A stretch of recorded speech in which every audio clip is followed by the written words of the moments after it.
Hi guys, it's Michelle with Deception Bytes, and that's me, Big as All Outdoors, and this is my book that I've written. It is written from a Christian perspective, so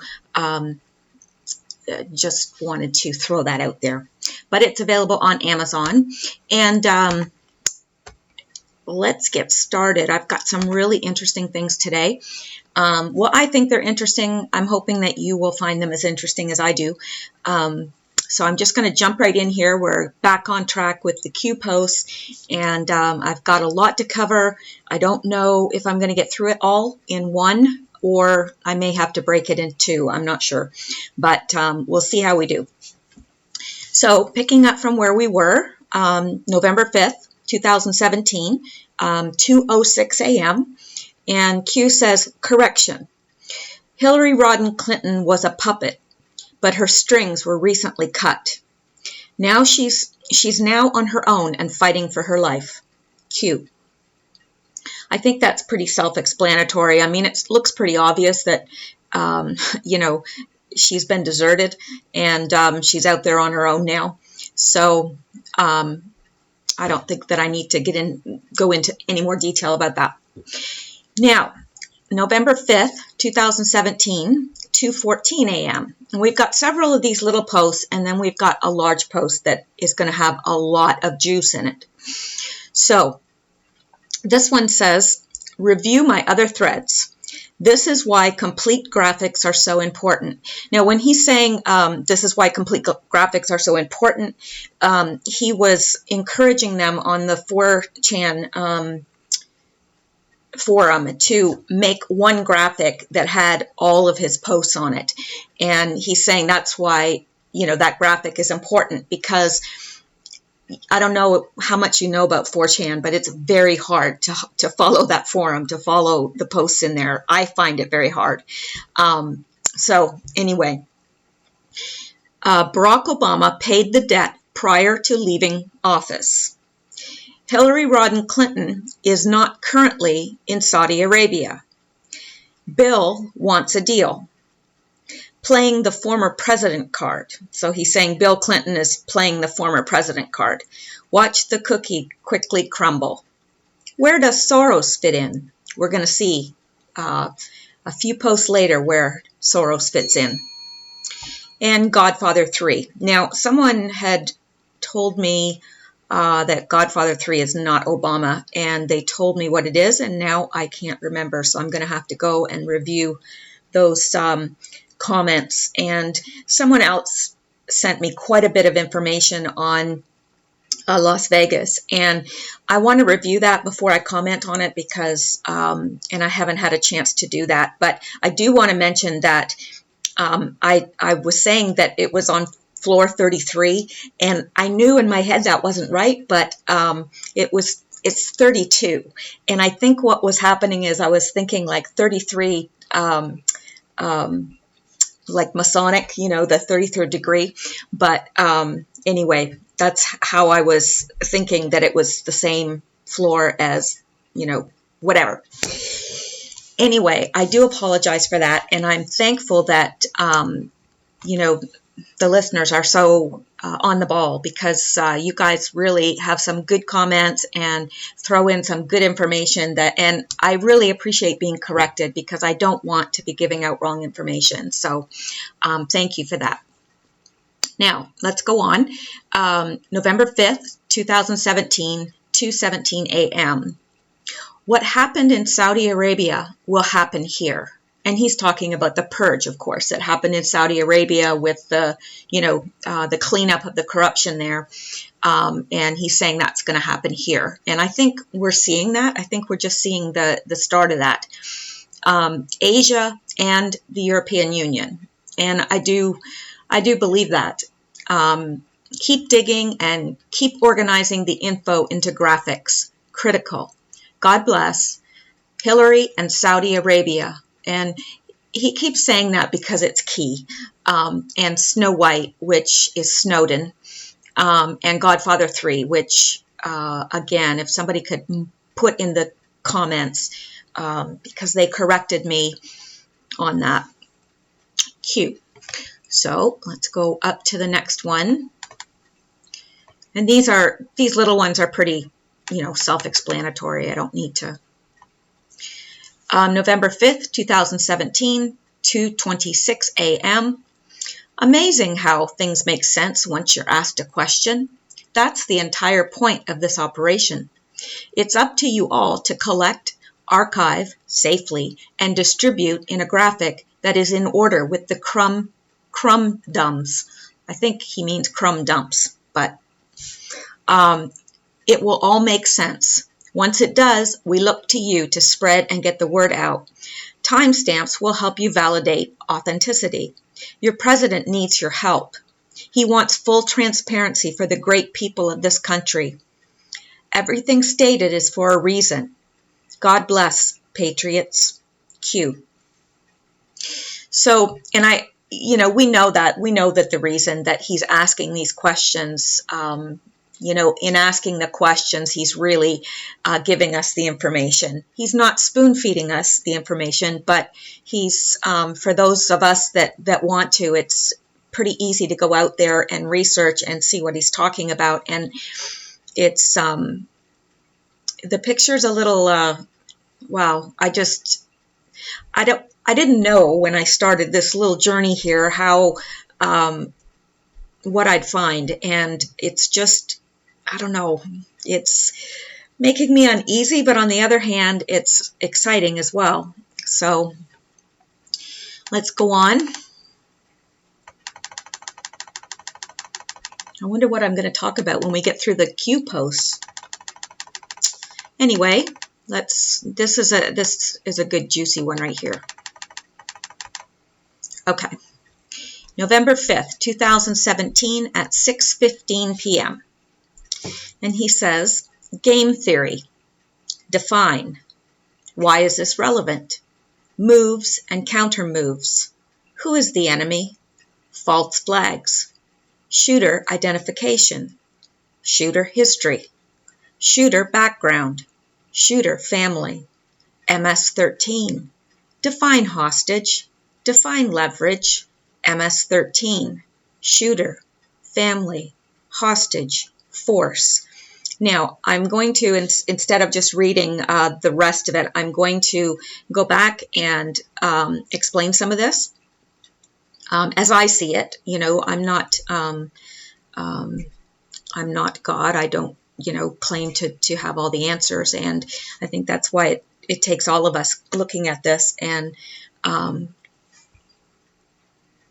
trying to figure it out.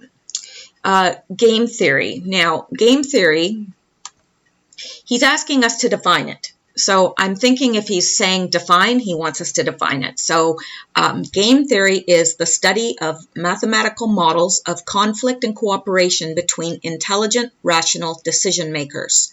Game theory is mainly used in economics, political science, and psychology, as well as logic and computer science, and biology. Originally, it addressed zero-sum games in which one person's gains result in losses for the other participants. Today, game theory applies to a wide range of behavioral relations and is now an umbrella term for the science of logical decision-making in humans, animals, and computers. That is what game theory is. Why is it relevant? Well, it is relevant because I think that's what he's saying is going on. Obviously, he's not going to throw that out there and ask us to define it if it has no meaning and isn't relevant. So, and he says moves and counter moves. And I think that that's what's happening right now. There's moves and there's counter moves. And that's obvious by what we're seeing taking place. It's obvious by what we see in these posts of Q's. And I don't think any of us could argue that that's what's happening. Who is the enemy? That's sometimes hard to tell. It's hard for me to tell. And then he kind of says false flags. So I think what he is saying is you can't always believe who you think the enemy is because of false flags. And of course, we all know what a false flag is. It's when you commit something, but you blame it on the enemy. So, we've seen this all through history, and I don't think I need to, I think most of you are aware of all this stuff, and you're aware of all the false flags that have happened. 9/11 obviously was a false flag, as far as I'm concerned, and there's others, but so what he's saying is we can't always trust that who they're telling us our enemy is really our enemy. That's what I get out of this. If anyone has anything different, please leave it below. And then he says shooter identification. Well, it wasn't that far back when we were dealing with the Las Vegas thing. It was only not very many posts back. So I would imagine that's who he's talking about here. Shooter identification, shooter history, shooter background, shooter family, MS-13, define hostage. Now, sometimes I can't remember what I've actually linked to. I think it must be good. Oh, yes, it is good. I think this is really interesting. I found this just today, and it says, Vegas is only the beginning. This is Antifa along with MS-13 and ISIS sympathizers. And there's some interesting things on here.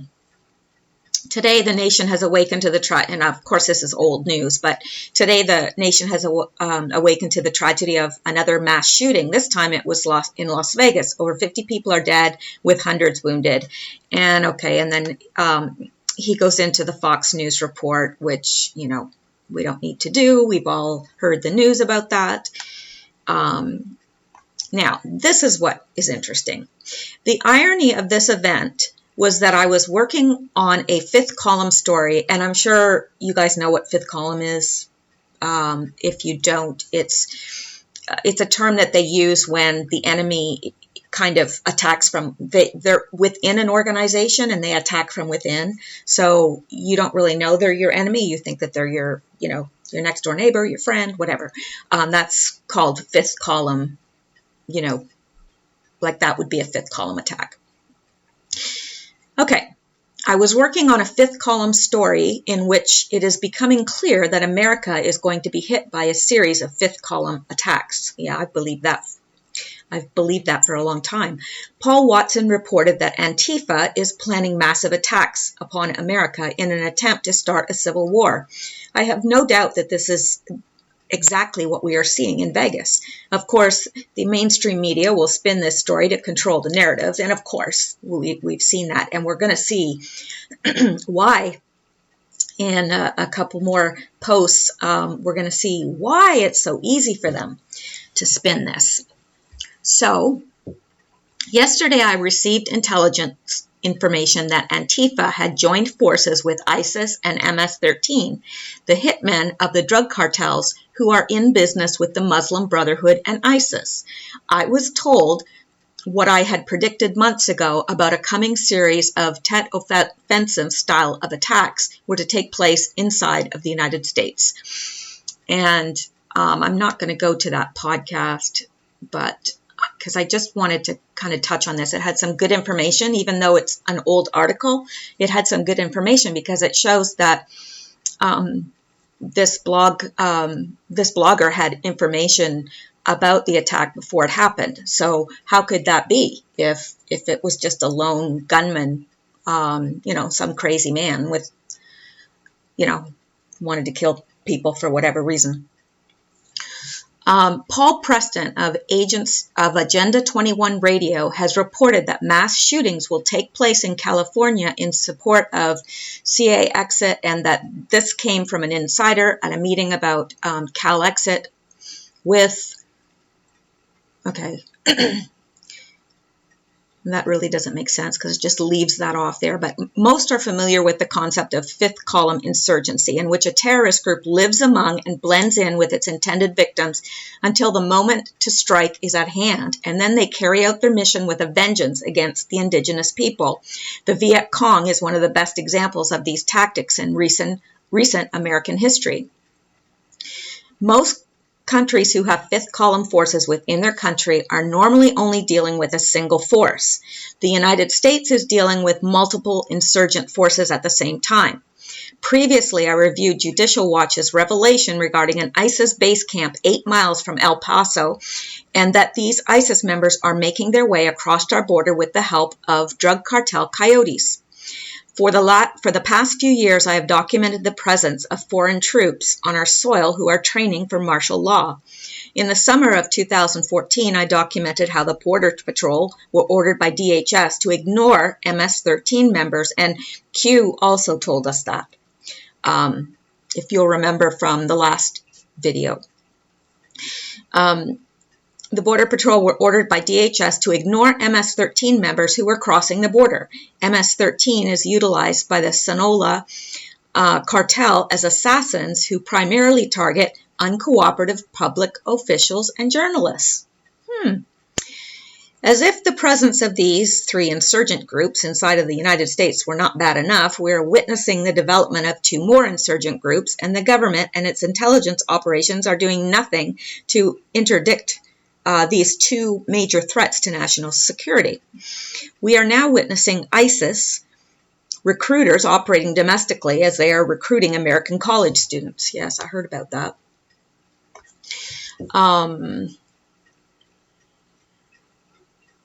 Sorry, I lost my place there for a second. The massive refugee settlement programs run by the UN through the State Department threaten to undermine domestic tranquility in at least 190 cities.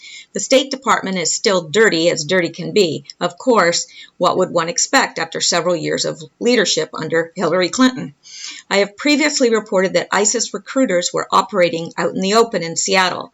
Since I first reported this, the FBI and the DHS has done nothing.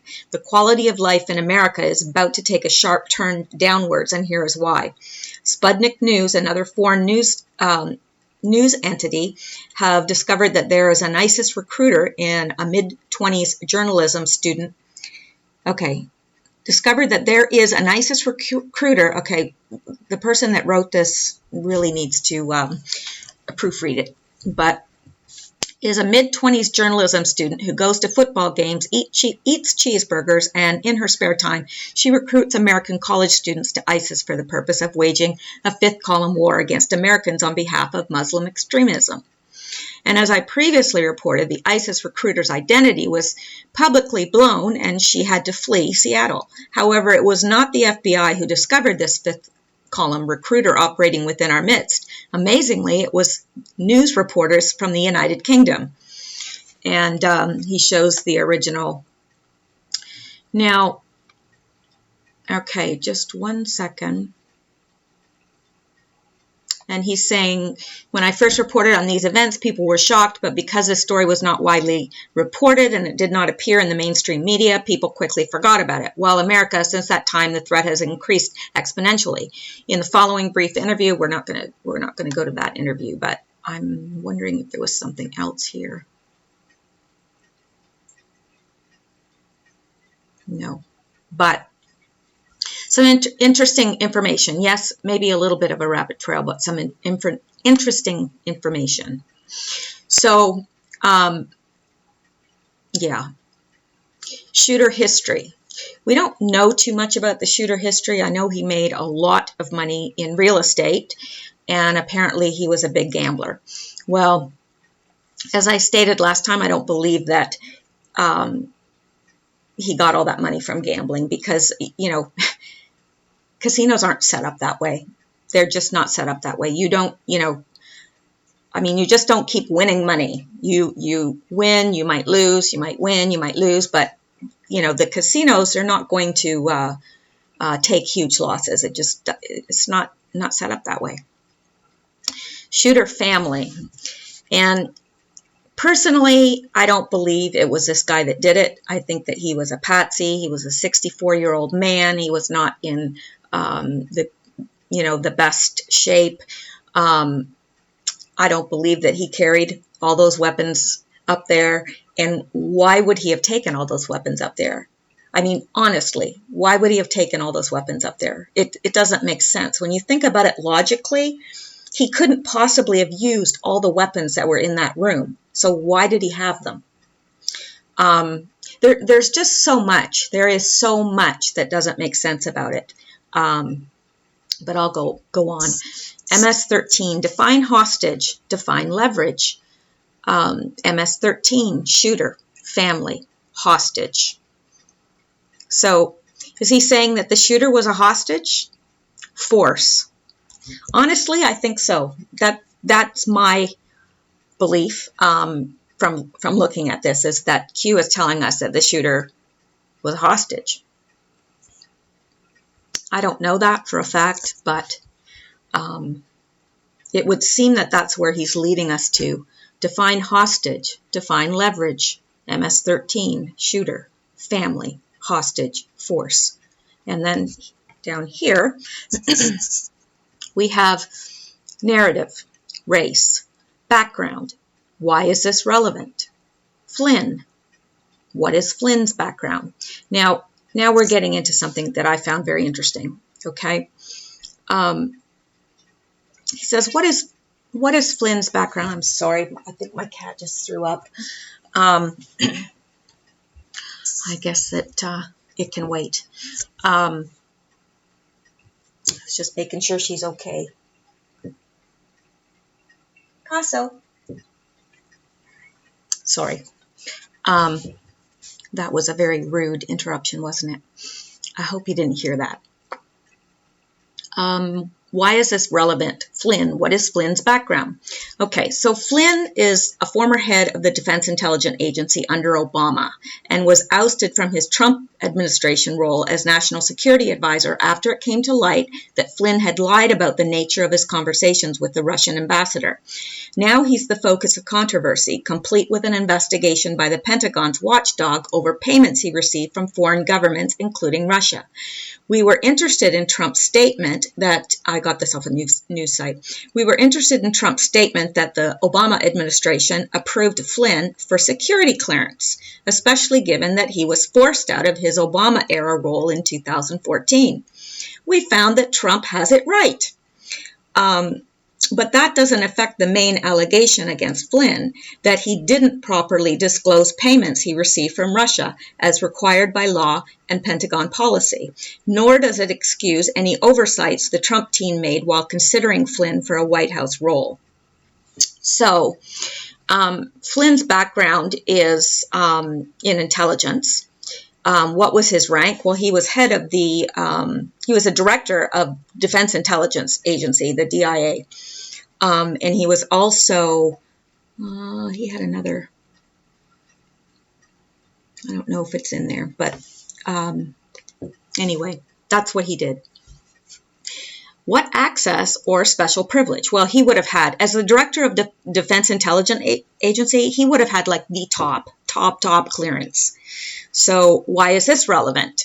Well, if they're saying, if he's pointing at Flynn and Flynn has top clearance, then, that could be very relevant. Setup? Well, he actually isn't asking, he's saying setup. So what is he saying was a setup? Is he saying that Flynn was set up?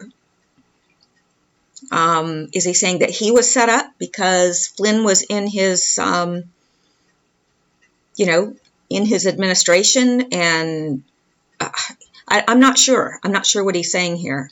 And maybe someone else has some insight into this. And then Q says, who wins? Who becomes exposed? Who knows where the bodies are buried? Who has access? What is MI? Well, MI is military intelligence, and, Flynn would fall under military intelligence. And who has access to know where the bodies are buried? I'd say that those with the top clearance. Who becomes exposed? I don't know. I guess we're going to see. Time will tell. I guess the answer to that would be those that need to be exposed. Who was part of military intelligence during Barack Obama's term? Well, Flynn was. Who was fired during Barack Obama's term in military intelligence? Flynn. It was Flynn again. Why is this relevant? Well, don't know. Reread complete crumb graphic. Confirmed. Good. Paint the picture. Disinformation exists and is necessary. 10 days. Darkness. Hang on. Now, I find this interesting, okay, because he's pointing to all this up here, and then he's saying disinformation exists and it's necessary. So what is he saying is the disinformation? The information about Flynn? That Flynn did something wrong? Or I don't know. But he's telling us right here that there's disinformation somewhere. And it would make sense if it was in reference to what he was just talking about. He's saying it exists and it's necessary. And then he goes back into the 10 days, darkness. And he misspelled darkness. Imagine that. Now, over here, Flynn, a retired lieutenant general, spent his career as an Army, as an intelligence officer. I'm sorry. Let me start that again. Flynn, a retired lieutenant general, spent his career as an intelligence officer in the Army, serving in both Iraq and Afghanistan, and as director of intelligence for U.S. Central Command, among other posts. Obama promoted him to director of the Defense Intelligence Agency in April 2012. So, he says 10 days, and then he misspells darkness, and then he says war. And good versus evil. I really don't like when he terms this, this is a personal thing for me. And, forgive me, I don't want to get on my hobby horse, but I don't like it when he puts this in and frames this as a religious war, because it's not good versus evil. But, how do we know that it's not evil versus more evil? We don't know. So I'm not, saying I'm against Trump. I'm not saying I'm for him. I'm saying that I keep an open mind and I look at all the information. And that's exactly what I'm doing and trying to do. So good versus evil. Roadmap of big picture is here. And he's saying that these posts are a roadmap of the big picture. Review post happenings. And I think he's saying, after something happens, review the posts again, because it might make more sense. Clarified. Crumbs not only for / poll / and that's the name of the forum that he's posting on. It's called the Politically Incorrect Forum on 4chan. And what he's saying is this isn't just for them. It's not just for that. And then he says the silent ones. And he says others monitoring, friends and enemies. So what he's saying is these crumbs that are, being posted are not just for that. There's other people monitoring them as well. Some of them are friends, some of them are enemies, and they're the silent ones. They're not responding to them or whatever, posting back. They're just there monitoring. And then he says instructions. And I believe that what he's saying here is that some of these posts are instructions for those that are listening. And I believe that, and I've long surmised that because it just makes sense to me. Snow White, which is Snowden, Godfather 3, and Q. So that's the next one. And it's interesting. I don't know. I can't, unequivocally say what everything means, but it's very interesting. Now, November 5th, 2017 at 6:16 p.m. And Q says, graphic is good. Please update and continue to log. Important more than you know. Review each sentence post happenings. Big picture. Signatures have necessary meaning. Snow White, Godfather 3, Q. I think that's pretty self-explanatory. Again, he's telling us that after something major happens, we should come back and review this.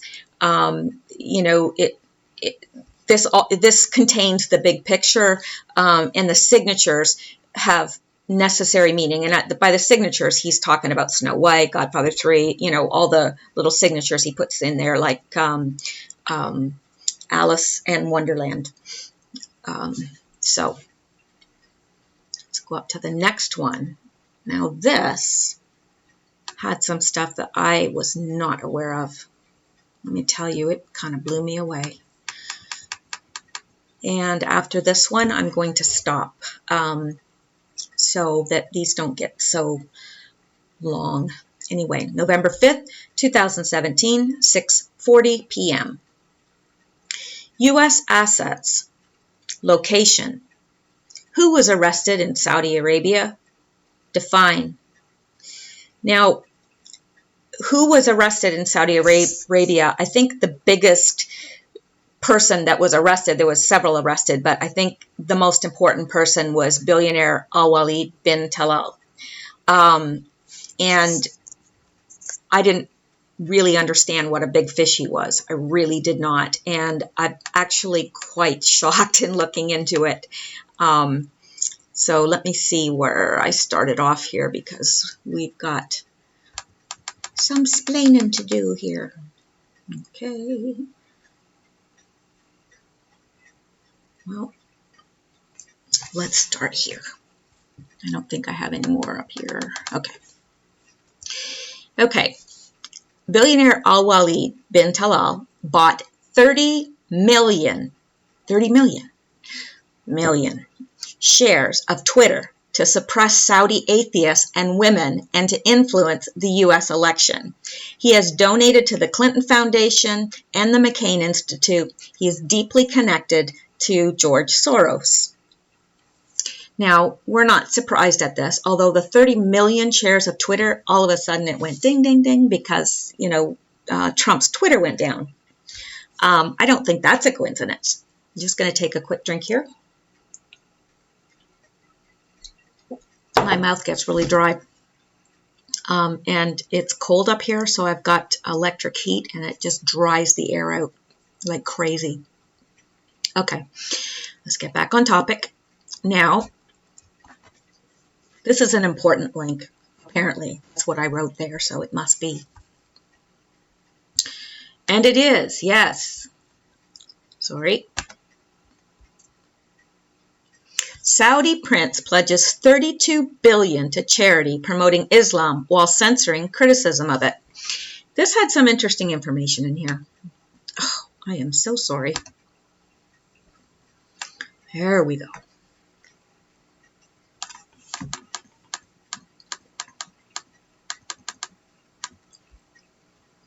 Wouldn't it be awful if you had to get all your news this way? I'm telling you. I'm annoying myself. Okay.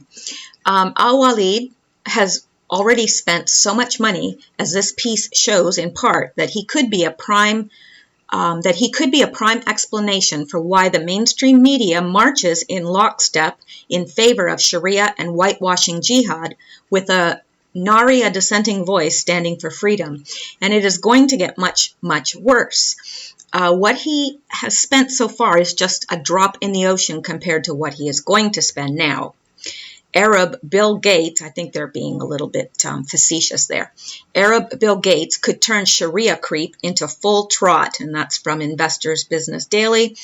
Islamofascism, Saudi Prince Al-Walid bin Talal, a senior member of the Saudi monarchy, says he'll pledge his $32 billion fortune to charity in light of his past donations. This is highly concerning development. Al-Walid says that he will model his endowment on the Bill and Melinda Gates Foundation, only with a twist. Much of his philanthropic work will help foster cultural understanding of Islam in America and the West. That means promoting the kingdom brand of Islam while censoring criticism of Islam. And of course, that was very strategic of him to buy all those shares of Twitter. And we'll see what else he controls too. Published reports and books reveal Al-Walid already has pledged millions to radical Muslim Brotherhood front groups. That's important. That have a secret plan to Islamize America, spread Sharia law throughout the West. These pro-jihad groups can now count on a massive and virtually endless infusion of cash to their war chests. So I think we're getting the picture here. I mean, look at this guy is funding terrorism. I mean, in a big, big way. And he's probably, well, not probably, he's, now it makes sense. He's giving the money to these foundations. They're giving him the guns. He's, a big pusher of radical Islam. And so, his capture was, wow. I mean, no wonder ISIS is almost wiped out. So al-Walid has extensive ties to Brotherhood leaders. For example, he tapped Tal-Islamic's Tariq al-Suwaidan, widely reported to be a leader of the Muslim Brotherhood in Kuwait, as the channel director of his Islamic religious TV outlet, Al-Risala. The network's Supreme Advisory Committee has included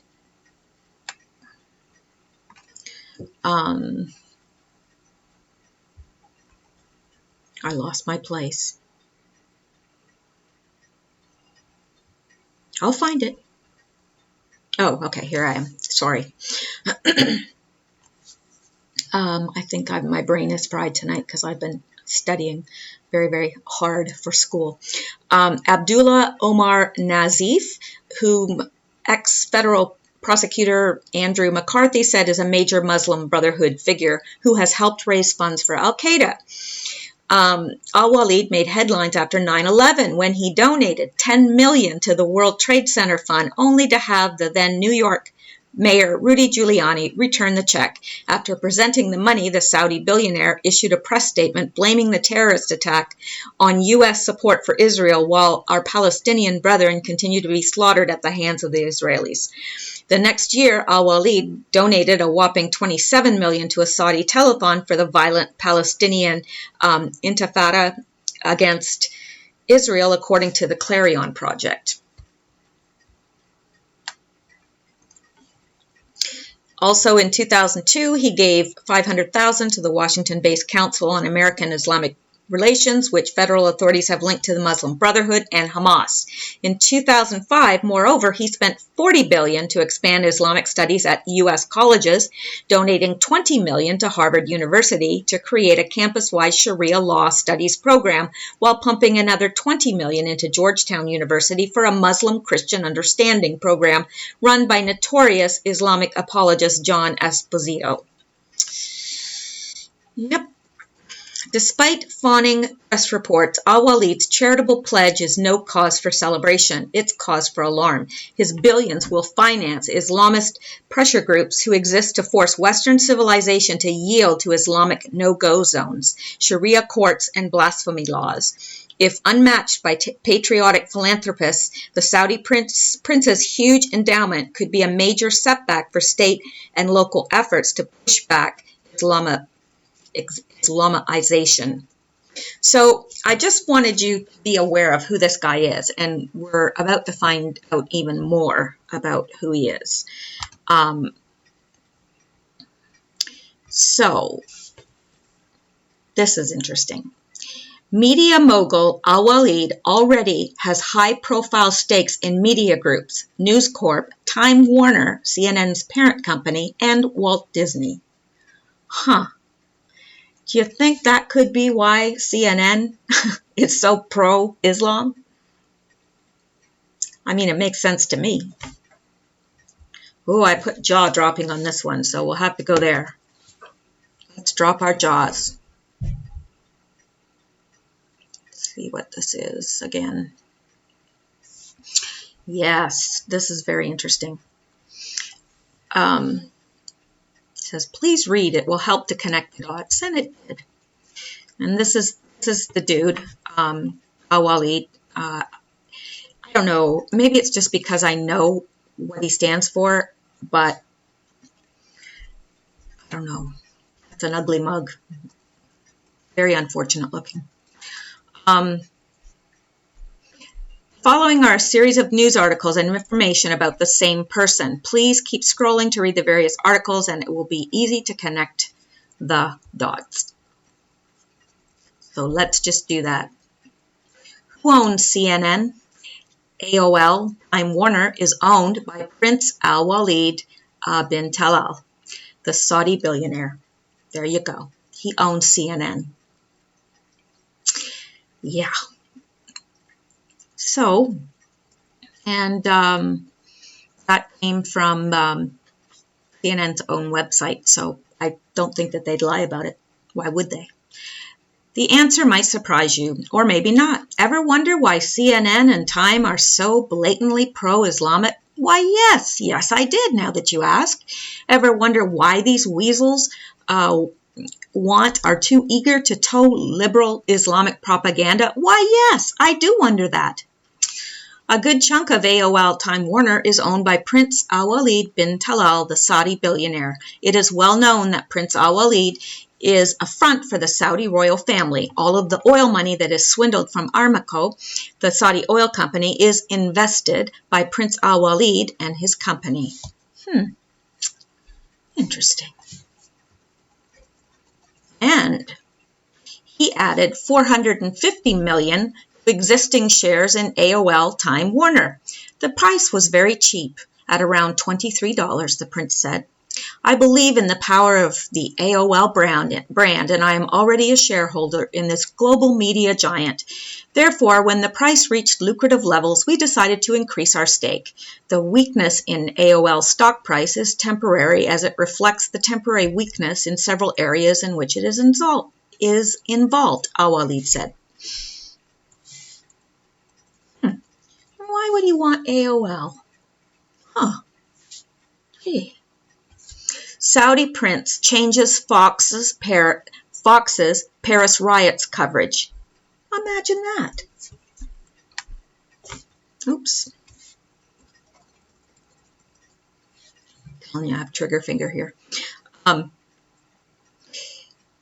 Fox News was ordered to alter its coverage of the riots in Paris after a Saudi prince with shares in its parent company News Corporation complained to Rupert Murdoch. Oh, poor prince. Prince Al-Walid bin Talal bin Abdul Aziz Al Saud told a conference in Dubai that he had telephoned Mr. Murdoch after seeing a strapline on the news channel describing the disturbances as Muslim riots. Oh, we can't have that. We can't have that. I picked up the phone and called Murdoch and said that I was speaking not as a shareholder, but as a viewer of Fox. Oh, and I'm sure as just a viewer of Fox that they got right on that. Like as if you and I could call up Fox and have them change their programming for us. Right. I said that these are not Muslim riots. They are riots, Campaign Middle East magazine quoted the prince as saying. Right. He investigated the matter and called Fox, and within half an hour it was changed from Muslim riots to civil riots. But he didn't call, as an owner. He just, called as a viewer. Right. The prince said his intervention had been an example of how Muslim people can change the portrayal of their religion in the Western media. Yeah, through lying. Yeah, that's what it's an example of. Although few Fox viewers will have his contacts. Yeah. It's not the first time he's admitted to trying to influence Mr. Murdoch's coverage of sensitive issues. Yes, we can't have people knowing what's really happening. In a recent Financial Times interview, the prince said he did not wish to intrude into the management of companies in which he holds shares. Oh, no, I bet he didn't want to intrude into their affairs. I bet you that's why he called, because he didn't want to intrude into their affairs. Don't you think so? But he said he did not talk to Mr. Murdoch and Richard Parsons, the chief executive of AOL Time Warner, about where he believed the media had got things wrong. Right. My job is to open their eyes to things they may not have seen, and I'm sure that your money doesn't assist in any way, shape, or form. I'm sure of that. Last month's rioting marked France's worst unrest since the student riots of May 1968. Thousands of cars were set alight following the death of two teenage boys who were allegedly being pursued by police. Oh, and looky here. Meet Twitter's second biggest shareholder, Saudi Prince Al-Walid bin Talal. What a guy he is. A Saudi billionaire prince, famous for employing a team of dwarves, is now Twitter's second largest shareholder. Does that really say dwarves? D-W-A-R-V-E-S. What is that? Okay. Prince Al-Walid bin Talal and his investment firm now own just over 5%, which is more than Twitter's new chief executive, Jack Dorsey. His cash injection comes at a critical time for Twitter, which is struggling to attract new followers.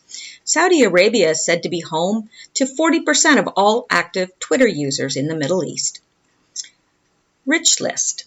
Prince Al-Walid bin Talal has already plowed huge amounts of cash into Twitter. Back in 2011, he invested $300 million into the company. Now his firms put in an extra $33 million. It's being seen as a big thumbs up for Jack Dorsey. Oh, I bet it is. The man responsible for getting more people to use Twitter. I bet it is, yeah. Image caption, Prince Al-Walid bin Talal with Prince Charles in 2010. Well, look at them together. Isn't that nice? He's the Arab world's richest man, worth an estimated $20 billion. He's proud of it, too. He once sued Forbes magazine for placing him at 26 on the world's rich list when he thought he should have been at number 10. I think he's a little bit of a crybaby, personally. But hey.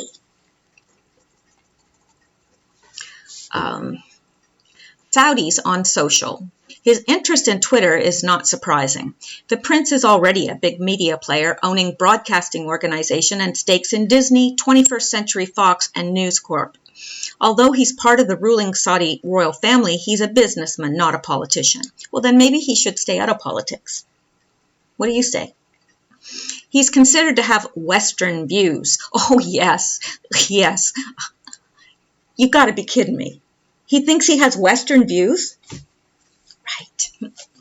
And has campaigned for women's rights. Half of his staff are women. Sure. His more relaxed attitude contrasts with the country's tight restrictions on what can and can't be said. Criticism of the government and royal family and the questioning of Islamic beliefs aren't generally tolerated.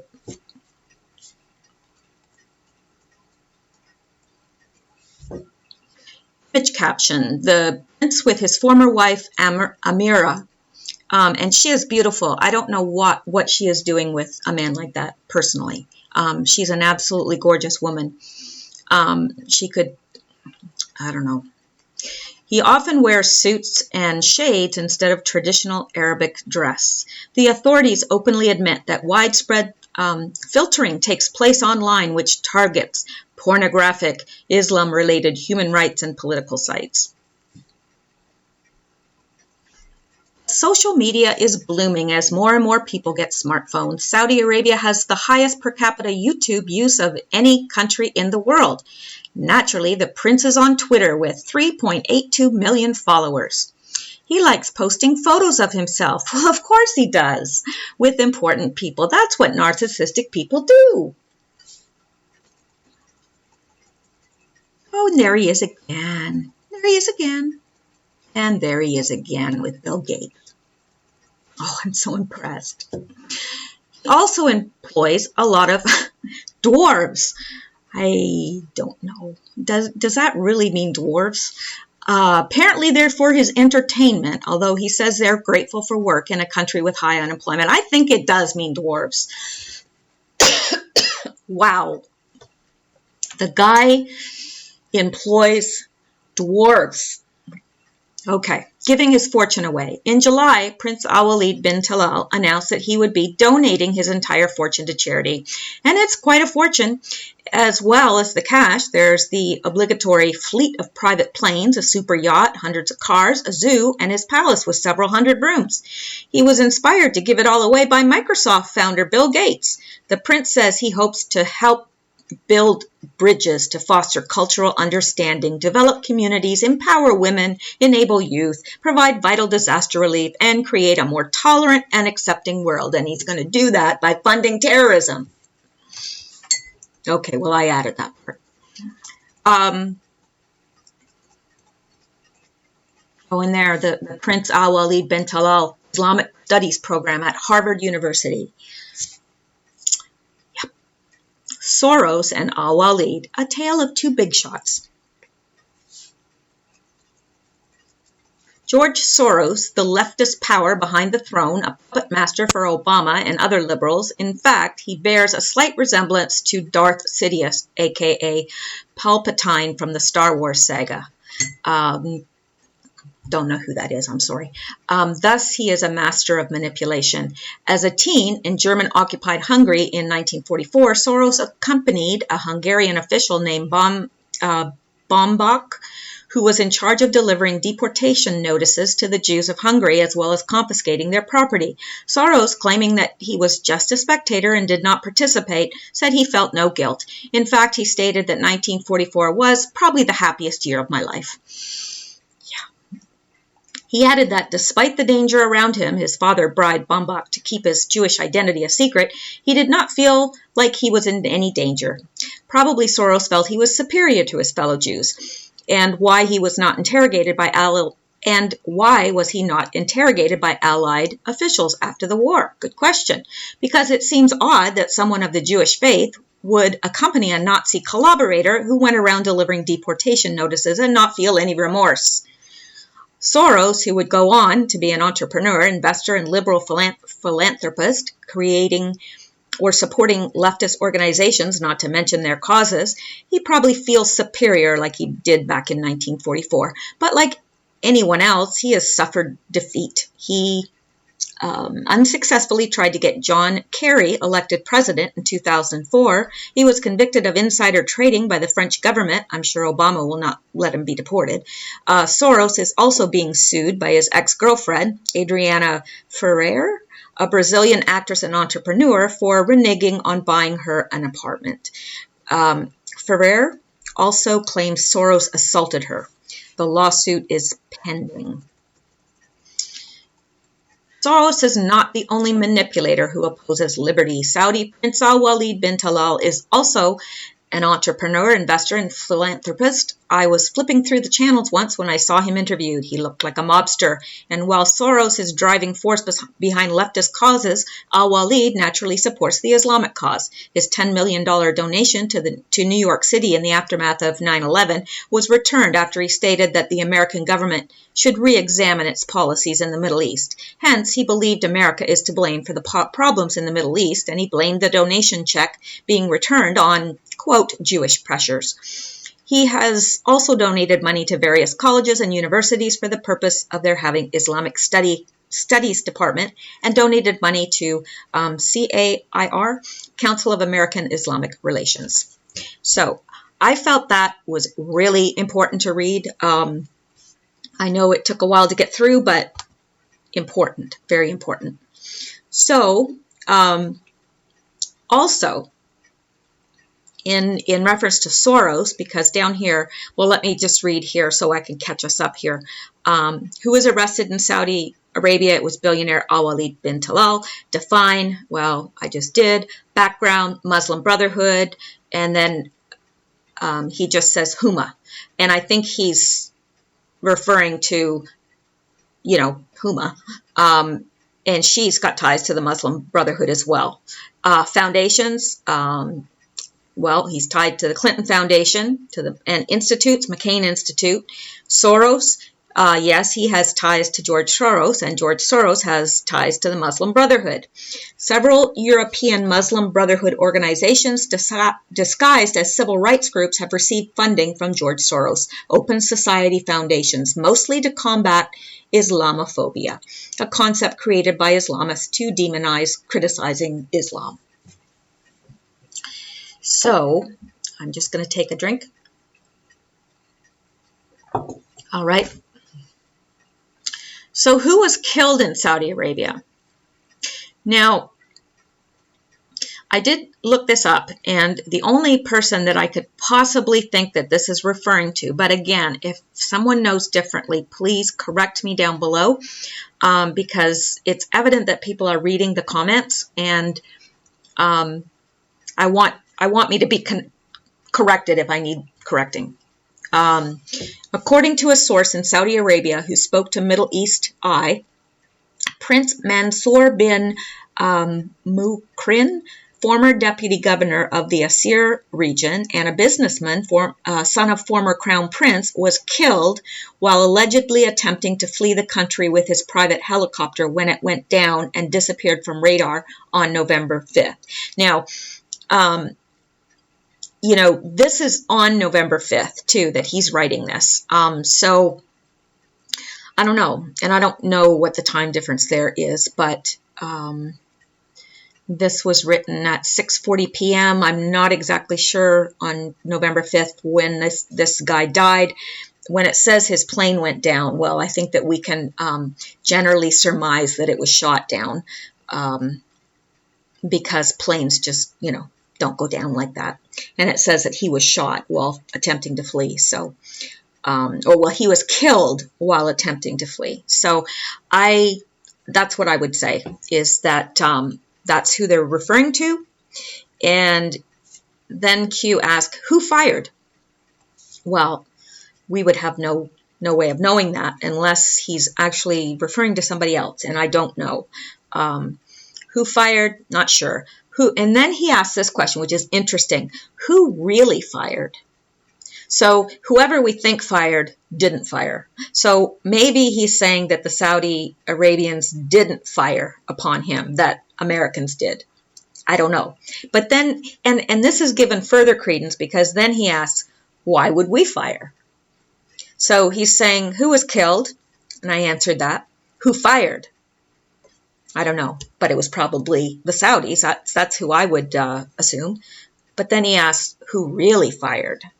And then he said, why would we fire? And then he says, follow the money. Who pulls the strings? Then he says something interesting. Strings detached.